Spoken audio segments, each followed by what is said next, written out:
प्रस्तुति काजल इवेंट के बैनर। चलिए और चलिए चांद भाई आप मोहताज हो जाइए। और चलिए काजल और चलिए हमारे भोली साउंड सर्विस के संचालक महोदय से गुजारिश, इन दोनों का फरमाइश गाना को आप आगाज कर देंगे। चलिए रेडी 1 2 3 4।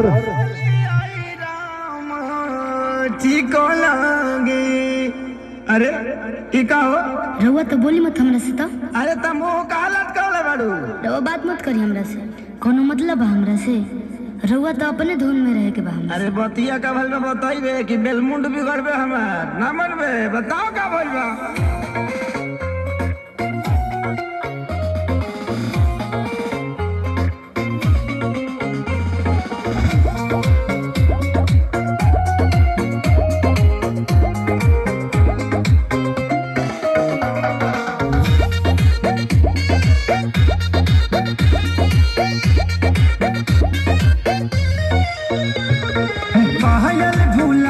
बाकी झुमकाए रानी बोलत ना बाड़ू का बा परेशानी।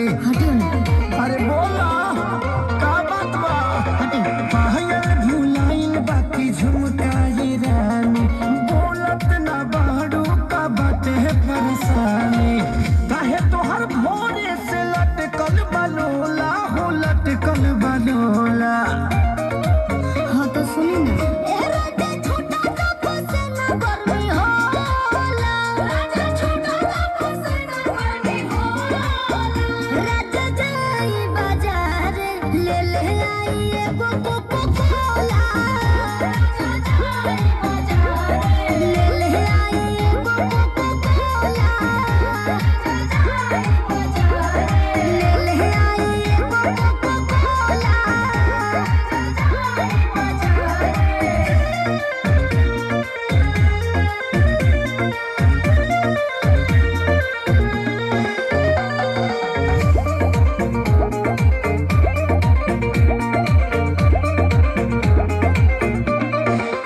जवन जवन कहाँ बुलइबो सजनिया लहई पीला ग्लूकोज वाला पनिया।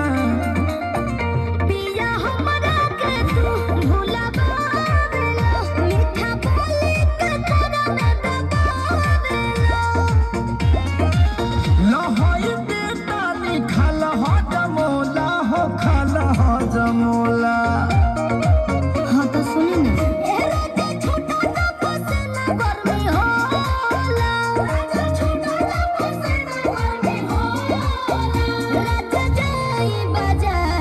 ले ले आई एगो